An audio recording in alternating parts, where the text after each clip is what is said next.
cowboy named Garrett spots an old Apache man by the creek on his land. This story's about to get wild, like something you'd whisper about at recess. Here's how it went down, told super simple, like I'm spilling the tea to a friend. Garrett saw the old man from far away, just sitting there by the water, looking super old with gray hair shining in the sun. He was leaning on a stick, looking all frail under some twisty trees. Garrett got mad, 'cause this was his land. He worked super hard, like all day, every day, to make his ranch awesome. No way was some guy gonna just chill there, like it was his own backyard.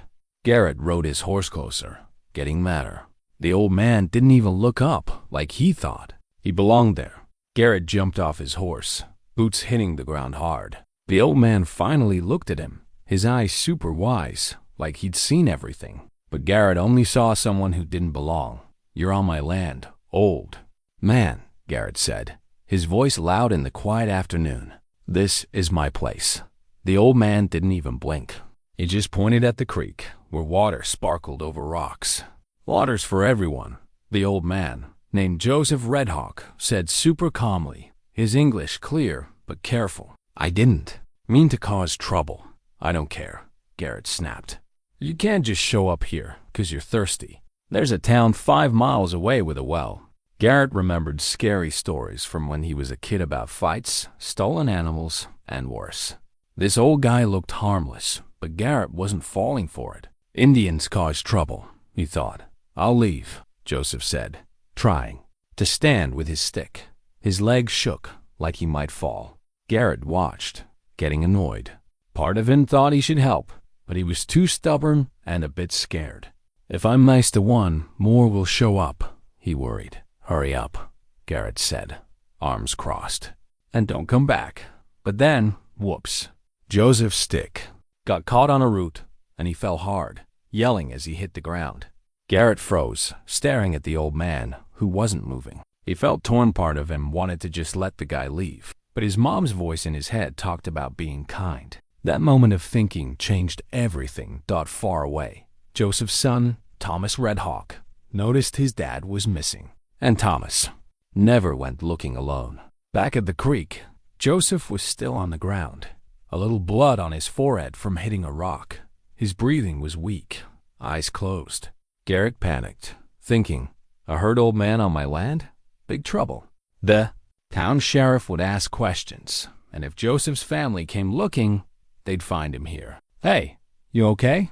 Garrett called, his voice rough. Joseph's eyes opened, but he looked confused and in pain. He tried to sit up, grabbing his side, and winced. Garrett stepped closer, even though he didn't want to. The smart move was to get Joseph out of there fast, but the old man could barely move. "Can you stand?" Garrett asked, feeling weird about caring. Joseph tried again, his face showing pain. "My ribs," he whispered. "Something's broken," Garrett grumbled. This was turning into a mess. He couldn't leave a hurt guy to die, but helping could cause big problems. He looked around, checking for anyone else coming. The last thing he needed was someone seeing him with a hurt Apache and no one to back up his story. "Look," Garrett said, kneeling down. "I didn't push you. You fell." Joseph looked at him with those old eyes, like he understood they were both stuck. "I know," Joseph said. "Help me to shade." Garrett's brain screamed, "Don't do it." His dad always said helping strangers like this could make them think they could take advantage. But seeing Joseph, all weak and alone, Garrett couldn't just leave. He helped Joseph to a big tree, holding him up, 'cause the old man was super light, like he might break. "Water," Joseph whispered. Garrett grabbed his canteen and watched Joseph drink slowly. Up close, Garrett saw fancy beads on Joseph's vest and his hair braided with little decorations. This guy wasn't just some wanderer. He had a story, a life. "What's your name?" Garrett asked, surprising himself. "Joseph Redhawk," the old man said. "And you're Garrett McKinley. This is your land." Garrett nodded. "Good land, good water," Joseph said. "My grandpa hunted here way back." That hit Garrett hard. This wasn't just some random visit, there was history here. But then Joseph said something scary. "My son will wonder where I am. He worries when I go too far. Your son? Garrett's voice was quiet. Thomas Red Hawk. He leads our people now. If he can't find me? Joseph looked right at Garrett. Who'll come looking? Thomas Red Hawk. Garrett's stomach dropped. Every rancher knew that name. The Apache leader who made peace deals and never broke his word. And now Garrett was next to his hurt dad. Thomas Red Hawk is your son? Garrett's voice shook. Joseph nodded, wincing as he leaned against the tree. He's a good son, protective. When the sun sets and I'm not back, he pointed east, he'll bring warriors to find me. Garrett's head spun. Thomas wasn't just any leader, he was a legend. Stories said he tracked down thieves without fighting, freed people without violence, and his warriors would do anything for him. How soon will he look? Garrett asked, dreading the answer. Joseph looked at the sun. Soon, very soon. Panic hit Garrett. A herd Apache on his land was bad, but Thomas finding his dad like this? That could start a fight or worse. I gotta get you to your people, Garrett said, standing fast. But when Joseph tried to move, he cried out and fell back in too much pain.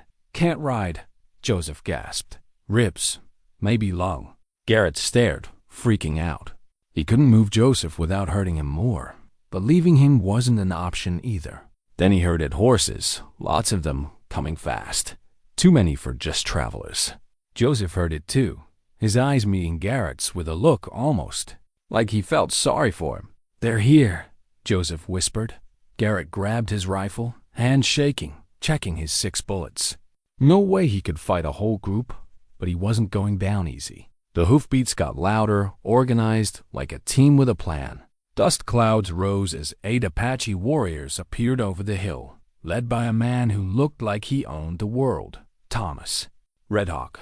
Garrett's finger was tight on the trigger, but Joseph grabbed his wrist hard.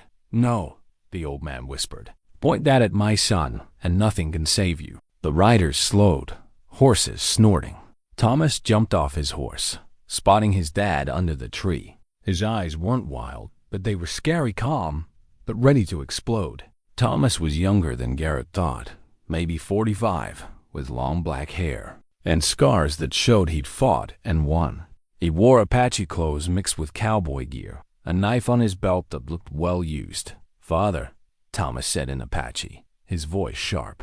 Joseph answered, gesturing at Garrett, trying to calm things down. Thomas looked at Garrett, sizing him up like a hawk watching a mouse. You're on your land, Thomas said in perfect English, sounding scarier because of it. Yes, sir, Garrett said, feeling small. This is my place.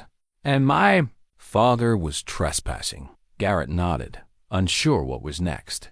Thomas stepped closer. Tell me what happened. Garrett explained, finding Joseph, getting mad, the fall. Thomas listened, his face like stone, but his eyes judged every word. You gave my father water, Thomas said when Garrett was done.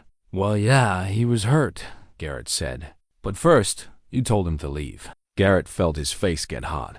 He was trespassing. I had a right. You had a right, Thomas said, voice super quiet, just as I have rights. The threat was clear. Garrett glanced at the warriors, all ready to fight. He wouldn't last a minute if this went bad. But Joseph spoke in Apache, stronger now. Thomas listened, his face softening a bit. My father says you helped him when you could have left, Thomas said. He says you gave him water and shade when he was hurting. Garrett wasn't sure if this was good or bad. He also says you were scared, Thomas added. That stung, 'cause it was true. Garrett had been terrified since he learned who Joseph was. Wouldn't you be? Garrett asked, honest for once. Thomas's eyes showed a tiny bit of respect. Yes, he said, I would be. They stared at each other, 2 guys from different worlds figuring each other out. Thomas knelt by his dad, asking in English, Can you ride? Joseph shook his head. Ribs might be broken. Thomas checked his dad's injuries, his face getting hard again. My father can't be moved, he told Garrett. He needs rest and a doctor. He stays here till he's better. Garrett's heart sank.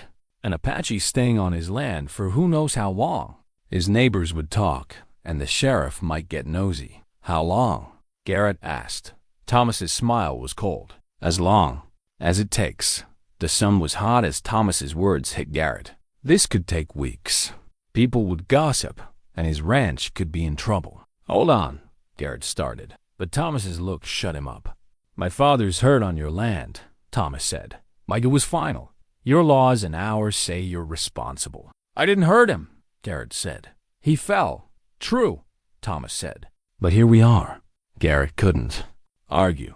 Thomas wasn't someone you could push around.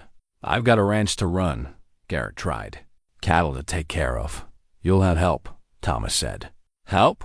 Garrett was shocked. "2 of my warriors will stay, care for my father, and help with your cattle." Garrett imagined explaining 2 Apache warriors to his neighbors. "People will talk. Let them," Thomas said. "They'll think you're paying a debt, which you are." Joseph spoke from under the tree, his voice weak but clear. He said something in Apache that made Thomas's face soften. "My father says you could have left in toady," Thomas told Garrett. "But you gave him water, even though you didn't have to." He paused, looking at Garrett. "He thinks you're honorable, even if you're scared." "I'm not scared," Garrett lied. Thomas's smile was sharp. "You are, and that's smart. Fear keeps you alive when bravery doesn't." Joseph called out again, and Thomas knelt by him, listening closely. The old man whispered, and Thomas's face got worried. "What did he say?" Garrett asked. Thomas stood, still watching his dad. "He says the pain's worse. He thinks he's bleeding inside." Thomas's voice was urgent. "He needs a doctor, your kind of doctor, or he might not make it till morning." Garrett felt trapped. A dead Apache on his land would be a disaster. But the nearest doctor was 15 miles away, and Joseph couldn't travel. "The doctor won't come for an Indian," Garrett said, hating it. Thomas stared at him like a test. "Then you'll make him come," Thomas said. "If my father dies, here on your land under your watch." He didn't finish, but Garrett got it. Save Joseph or face Thomas's anger. What would you do? Ride to town, risk everything to get a mean doctor to help an Apache? Or stay and hope Joseph makes it, knowing if he doesn't, Thomas will come for you? Tell me in the comments. What Garrett did next decided if he'd see another day. Garrett looked at Thomas's steady eyes and made a choice that shocked even him. Without a word, he ran to his horse and jumped on. "I'll get the doctor," he said, voice stronger than he felt. Thomas watched him. "Dr. Morrison won't come easy. He doesn't like my people." "Then I'll make him," Garrett said. Thomas nodded, like he saw something in Garrett. "Take Swift Arrow," he said, pointing to a young warrior, maybe 25, with smart eyes and war paint on his face.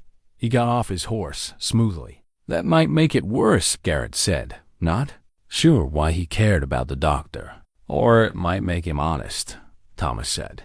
"Swift Arrow speaks English. He'll know if Morrison lies." No time to argue. Joseph's breathing was bad, his face pale. Every second mattered. Garrett and Swift Arrow rode fast to town, the Apache keeping up easily without a saddle. The world blurred as they pushed their horses hard, not talking but knowing what was at stake. Town showed up as the sun started setting. Garrett had ridden this way tons of times, but never with an Apache or with a life on the line. They flew down the main street, people staring and whispering. Garrett ignored them, heading straight for Dr. Morrison's White House and office. He burst through the door, Swift Arrow right behind. The doctor looked up, his face going sour when he saw the Apache. "McKinley, what's this?" "I need you at my ranch," Garrett cut in. "A man's dying." Morrison glanced at Swift Arrow. "What kind of man?" "The kind that bleeds." "Like us," Garrett snapped. "You a doctor or not?"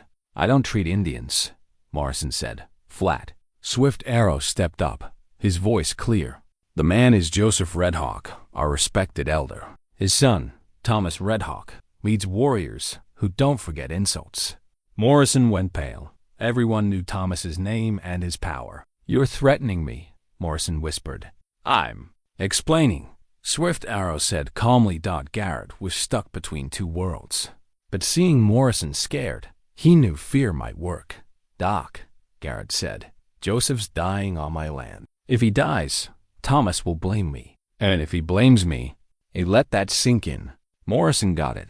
If Garrett got in trouble, the doctor would be the guy who could have helped but didn't. "I'll get my bag," Morrison said, giving in. "Already in your buggy," Swift Arrow said with a tiny smile. Morrison looked shocked. How? We've been watching, Swift Arrow said. Thomas doesn't leave things to chance. Garrett realized he'd been wrong. This wasn't random. The Apache had a plan. But as they raced back to the ranch, he wondered, what else were they watching? What did Thomas really want? The 15-mile ride back felt forever.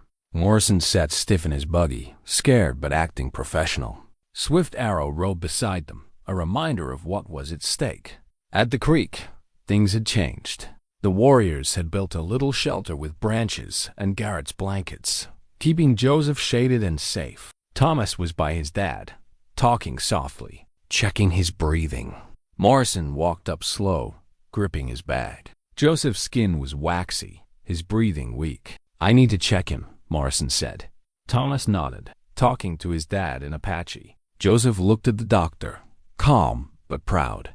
He says okay, Thomas translated. The checkup was super tense. Morrison worked carefully, even though he was nervous. The warriors watched every move, not blinking. 2 broken ribs, Morrison said after a bit. One's poking his lung a little, some bleeding inside, but not deadly yet. He looked at Thomas. He needs rest, pain meds, and watching. He should be okay. Thomas looked relieved, the first real feeling Garrett saw from him. How long? 2 weeks till he can move. A month's better.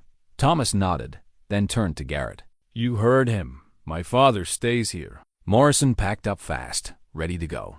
I'll check in 3 days, he said. If he gets worse, come get me right away. Swift Arrow added, we get it. After Morrison left, it got quiet and weird. Garrett was alone with 8 Apache warriors on his land, responsible for their elder. Your warriors can't all stay, Garrett said carefully. People will. Only 2 stay, Thomas said. Swift Arrow and Running Bear will care for my father and help with your ranch. The rest go back. And you? Thomas's smile was mysterious. I'll come and go. My dad's recovery is on me. As the sun set, the other warriors got ready to leave, moving like they'd done this a million times. Before going, Thomas walked up to Garrett. You surprised me today, he said. How? You could have let fear win. Could have chosen easy over my dad's life. But you did what's right, even when it was hard. Garrett felt his face get warm. I just did what anyone would. No, Thomas said. You did what an honorable man would. As Thomas rode off with the others, he shouted back, Swift Arrow and Running Bear will earn their keep. They know cattle better than you think. Wait, how? Garrett yelled. Thomas laughed. Where do you think we learned to race horses? McKinley? We've watched your people for years, learning what works. Garrett's jaw dropped. The Apache weren't stealing. They were studying. Everything he thought about them was wrong. As the warriors left, Garrett was alone with Swift Arrow, Running Bear, and Joseph, who was sleeping thanks to the doctor's meds. This'll be interesting, Garrett muttered. Swift Arrow smiled. More than you know, McKinley. My grandpa said the best lessons come from surprise teachers. What's that mean? But Swift Arrow was already building the fire, leaving Garrett wondering what else was coming. 3 weeks later, Joseph was better, sitting by the fire, eating with everyone. What started as a forced deal turned into something cool, a team that worked together. Swift Arrow found 6 cows Garrett didn't even know were missing, stuck in a canyon. Running Bear could tell when storms were coming, saving the ranch twice by moving animals in time. But Joseph dropped the biggest surprise. Your grandpa, he told Garrett one night as the sky turned orange and purple. He was a good guy. Garrett almost spit out his coffee. You knew him?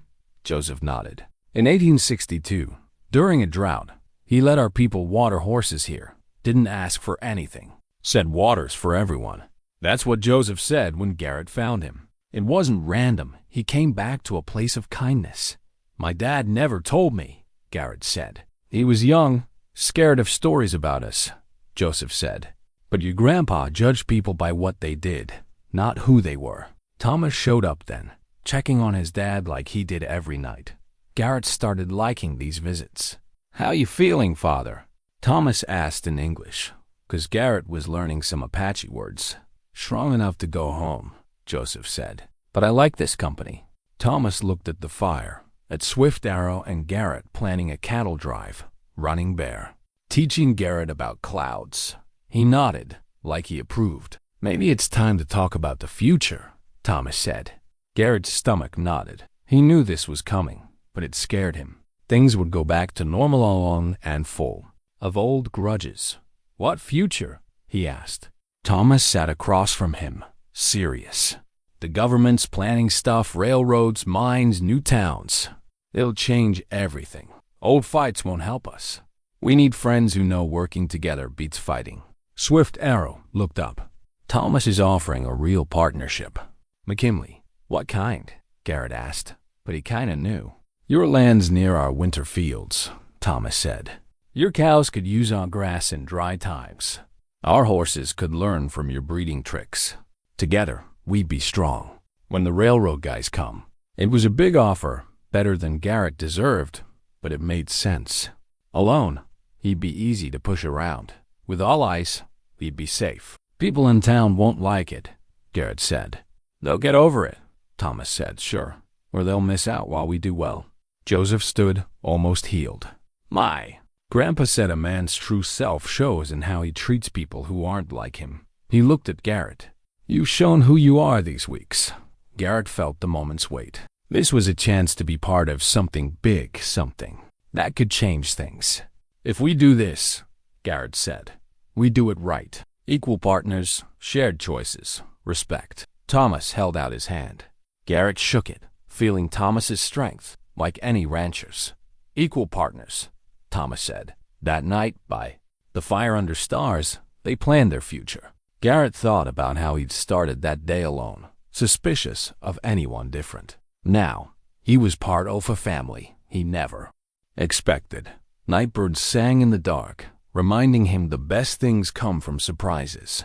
What looked like a fight turned into something that changed everything. For a cowboy who learned real strength is opening your heart, even when you're scared. If you like this story, hit subscribe. Check out the video on the screen for an even better one, where courage and kindness crash into destiny, making you rethink everything about the Wild West. Click it.